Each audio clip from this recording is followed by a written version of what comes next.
வணக்கம். ஜெகதீஸ்வரனின் அன்பு நேயர்களுக்கு என் அன்பான வணக்கங்கள். நம்ம இந்த காணொலியில என்ன பார்க்க வரணும் வந்து பார்த்தீங்கன்னா, ஏப்ரல் மாதம் கும்பராசி பலன்கள் நம்ம பார்க்க போறோங்க. பொதுவே கும்பராசிக்காரங்க வந்து பார்த்தீங்கன்னா சனியோட அதிபதி.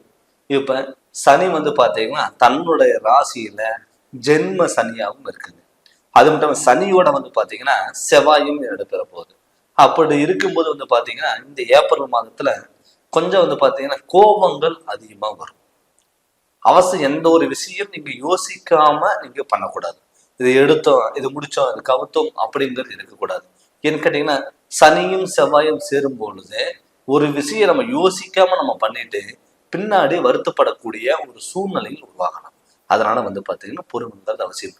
பட் அது மட்டும் இல்லாம உங்க ராசிக்கு இரண்டாவது வீடான மீன ராசியில வந்து பாத்தீங்கன்னா ராகு பகவானும் சூரியனும் புதனும் சுக்கிரன் இது வந்து பார்த்தீங்கன்னா 4 கிரகங்கள் ஒன்றா இருக்குங்க. அப்படி வந்து பார்த்தீங்கன்னா இந்த புதன் பகவான் மேச ராசியில் இருக்க போகுது. கிட்டத்தட்ட இந்த பிற்பாதியில் வந்து பார்த்தீங்கன்னா மீன ராசிக்கு வருது. உங்க ராசிக்கு 2ஆம் இடத்துல வருது. அப்படி வரும்போது வந்து பார்த்தீங்கன்னா நீங்க சொன்ன வாக்கை காப்பாற்றக்கூடிய ஒரு சூழ்நிலையில் உருவாகும். இதுக்கு முன்னாடி வந்து பார்த்துட்டீங்கன்னா ஒரு ஜென்மச்சனி ஆல்ரெடி நடந்துட்டு இருக்குங்க. அந்த ஜென்மச்சனி நடந்தாலுமே கூட சில இடத்துல உங்களுக்கு வந்து பயம் வரலாம், தடுமாற்றங்கள் வரலாம். அது எல்லாமே ஒரு முறியடிக்கக்கூடிய ஒரு எதிர்பார்ப்பான டைம் தான் இந்த ஏப்ரல் மாதம். இந்த ஏப்ரல் மாதத்துல கண்டிப்பா உங்களுக்கு நல்ல மாற்றங்கள் வரும். பட் சனியோட ஆதிக்கம் இருந்தாலுமே கூட சனி இந்த மாதத்துல உங்களுக்கு நல்லது பண்ண போறாரு. ஏன்னு கேட்டீங்கன்னா உங்க ராசிக்கு நெருங்கின நண்பர்னு நம்ம சொன்னோம்னா சுக்கிர பகவான். அந்த சுக்கிரன் வந்து பாத்தீங்கன்னா குடும்பஸ்தானத்துல வந்து உட்கார்ந்து இருக்கும் போது குடும்பத்துல மகிழ்ச்சி நிலவக்கூடிய ஒரு அமைப்பா தான் கண்டிப்பா இருக்க போகுது. அது மட்டும் இல்லாம சூரிய பகவானும் சேர்க்க செவ்வாயும் ஆல்ரெடி வந்து பாத்தீங்கன்னா உங்க ராசியில இருந்து மீன ராசிக்கு போறாரு. அது மட்டும் இல்லாம மீன ராசியில இருக்கிற சூரிய பகவான் ஏப்ரல் மாதம் 14ஆம் தேதி அன்னைக்கு வந்து பாத்தீங்கன்னா மேச ராசியில குருவோட சேர்க்கை பெற போறது. கண்டிப்பா உங்களுக்கு நல்ல மாற்றங்கள் வரும். அது மட்டும் இல்லாம உங்க ராசிக்கு 8ஆம் இடத்துல வந்து பாத்தீங்கன்னா கேது பகவான், அதாவது கன்னி ராசியில கேது பகவான் இருக்கிறதுனால உடல் ஆரோக்கியத்துல மட்டும் கொஞ்சம் கவனமா இருங்க. அகல்கால் வேண்டாம். ஏன்னு கேட்டீங்கன்னா உங்களை நம்பி நீங்க பொறுப்பெடுத்துக்கணும். உங்களுக்கு ஏதாவது ஒரு ஒர்க் வருது, ஒரு ஏதாவது உங்களுக்கான ஒரு பொறுப்பு கொடுத்தாங்கன்னா அந்த பொறுப்பு வந்து நீங்க மற்றவங்களை நம்பி நீங்க கொடுக்க கூடாது. நீங்க இந்த காலகட்டத்துல யாரும் நீங்க நல்லவங்கன்னு சொல்லி நீங்க நம்புறீங்களோ அவங்க உங்களைய ஏமாத்தக்கூடிய ஒரு சூழ்நிலையில் உருவாகலாம். அதனால முடிஞ்ச அளவுக்கு நீங்க யாரையும் நம்பாம உங்க மேல நீங்க நம்பிக்கை வச்சு நீங்க இறங்கி நீங்க போங்க. கண்டிப்பா உங்களுடைய வாழ்க்கையில மிகப்பெரிய மாற்றம் வரும். இப்ப ஜென்மச்சனி ஒரு பக்கம் நடந்துட்டு இருந்தாலும் கூட உங்களுக்கு தொழில்ல கொஞ்சம் தடுமாற்றங்கள் வந்திருக்கும். நமக்கு தொழிலுக்கு வந்து பாத்தீங்கன்னா நிறைய பேர் வந்து தொழிலுக்கு போறதுக்கே விருப்பமே இருக்காது. ஒரு வேலைக்கு போகலாம், சம்பாதிக்கலாம், நம்ம ஏதாவது வாங்கலாம் அப்படிங்கிறது இருக்காது. நீங்க வேலைக்கு போனாலுமே நீங்க என்னதான் அங்க ஒர்க்கை நீங்க பண்ணாலுமே உங்களுக்கான ஒரு அங்கீகாரமும் ஒரு நல்ல பேரும் கிடைக்கிறதுக்கான வாய்ப்புகள் இல்லாம போயிருக்கும். ஆனா அது எல்லாமே கிடைக்கக்கூடிய ஒரு வாய்ப்பு கண்டிப்பா இருக்கும். நம்ம ரொம்ப நாளா ஒரு இடத்துல நம்ம ஒர்க் பண்றோம், நமக்கான அங்கீகாரம் அங்க எதுவுமே கொடுக்கல, நமக்கு பின்னாடி வந்தவங்களுக்கெல்லாம் அங்க முன்னுரிமை தராங்க அப்படி உங்களுக்குள்ள மனசுக்குள்ள தோணி இருக்கும். ஆனா மேல் அதிகாரிகளோட சப்போர்ட்டும் உங்களுக்கான ஒரு அங்கீகாரம் கிடைக்கக்கூடிய ஒரு மாதமா இந்த ஏப்ரல் மாதம் கண்டிப்பா இருக்கும். அது மட்டும் இல்லாம வந்து உடல் ஆரோக்கியத்துல மட்டும் கண்டிப்பா கவனமா இருக்கணும். ஏன்னு கேட்டீங்கன்னா உங்க ராசிநாதனே உங்க ராசியில ஜென்ம சனியை உட்கார்ந்து இருக்கனால நிறைய பேர்த்துக்கு வந்து பாத்தீங்கன்னா அந்த தோல் சம்பந்தப்பட்ட பிரச்சனைகள் வந்திருக்கும்.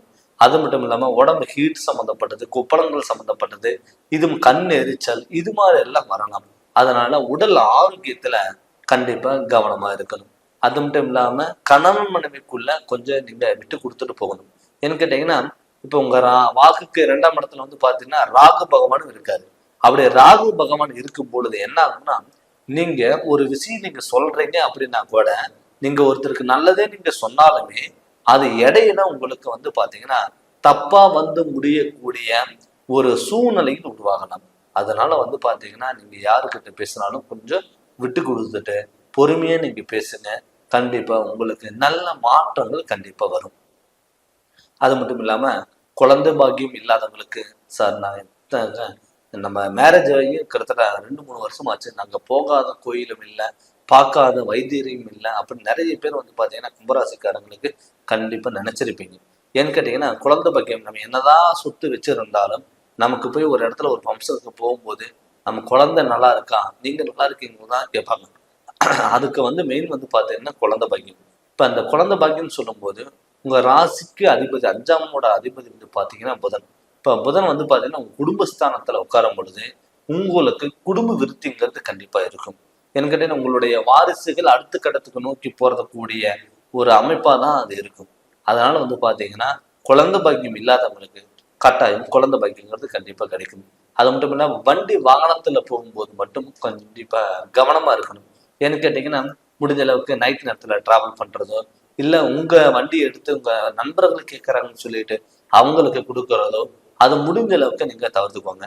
அதே மாதிரி யாருக்காவது ஜாமீன் எழுத்து சப்போர்ட் கொடுக்கல வாங்கல், இதெல்லாம் முடிஞ்ச அளவுக்கு நீங்க தவிர்த்துக்கோங்க. நீங்க யாரு நல்லவங்கன்னு சொல்லி நீங்க நம்ம ஃப்ரெண்டை தானே கேட்கறாருன்னு சொல்லிட்டு நீங்க அவங்களுக்கு வந்து ஒரு சைன் பண்ணி அமௌண்ட் வாங்கி கொடுக்கறதோ, அது மாதிரிலாம் இருந்ததுன்னா என்ன ஆகும்னா, அது அவங்களுடைய பிரச்சனையும் நீங்க உங்களுக்கு வர்ற மாதிரி ஒரு சூழ்நிலையும் கண்டிப்பா உருவாகிடும். அதனால முடிஞ்ச அளவுக்கு நீங்க என்ன பண்ணீங்கன்னா, மற்றவங்களை நம்பி எதையுமே இறங்கி நீங்க பண்ணாம உங்க மேல நீங்க நம்பிக்கை வச்சு இறங்கி நீங்க பண்ணுங்க. உங்களுடைய வாழ்க்கையில மிகப்பெரிய மாற்றங்கள் வரும். செல்வாக்கு நிலையில உயரும். அதனால மட்டும் நீங்க கண்டிப்பா உயர்றதுக்கான வாய்ப்புகள் இருக்கு. பட் ஜென்ம சனி நடந்தாலுமே கூட முடிஞ்ச அளவுக்கு சனிக்கிழமை அன்னைக்கு நான்வெஜ் எதுவும் சாப்பிடாம விநாயகரோட வழிபாடுகளும் ஆஞ்சநேயர்களோட வழிபாடுகளும் உங்களுக்கு இருந்ததுன்னா பெரிய பாதிப்புகளோ இல்ல பெரிய தொந்தரவுகளோ கண்டிப்பா இருக்காது. அதனால முடிஞ்ச அளவுக்கு விநாயகர் ஆஞ்சநேயரை கும்பிடுங்க. முடிஞ்ச அளவுக்கு எந்த பண்ணாலும் நீங்க யோசிச்சு நிதானமா பண்ணுங்க. கண்டிப்பா உங்களுடைய வாழ்க்கையில மிகப்பெரிய மாற்றங்கள் இந்த ஏப்ரல் மாதத்துல கண்டிப்பா நடக்கும். பட் என்னதான் நம்ம கோச்சாரப்படி கிரகங்கள் இருந்தாலுமே கூட நீங்க பயப்பட வேண்டிய அவசியம் இல்லை. ஏன்னு கேட்டீங்கன்னா, தன்னுடைய ஜாதகத்துல நீங்க பிறந்த ஜாதகத்துல நடக்கக்கூடிய திசா புத்திகள் உங்களுக்கு நல்லா இருந்துட்டாவே கண்டிப்பா அது உங்களுக்கு முழு சப்போர்ட்டுங்கிறது கண்டிப்பா இருக்கும். அதனால முடிஞ்ச அளவுக்கு உங்களுடைய சுயஜாதகத்துல நடக்கக்கூடிய திசா புத்திகள் எப்படி இருக்குன்னு பார்த்து நீங்க தெரிஞ்சுக்கோங்க. அது மட்டும் இல்லாமல் நீங்க ஜாதகம் பார்க்கணும்னு சொல்லி விருப்பப்பட்டீங்கன்னா கீழே வர வாட்ஸ்அப் நம்பருக்கு உங்களுடைய ஜாதகம் அனுப்பி விட்டுட்டு ஃபோன் பண்ணி கன்சல்ட் பண்ணுங்க. கண்டிப்பா உங்களுக்கு நல்ல விளக்கங்கிறத நான் தரேங்க. இந்த சேனலை நீங்க ஃபர்ஸ்ட் டைம் பார்க்குற மாதிரி தான் சப்ஸ்கிரைப் பண்ணுங்க, பெல் பட்டனை டச் பண்ணுங்க, உங்க நண்பர்களுக்கு ஷேர் பண்ணுங்க. நன்றி, வணக்கம்.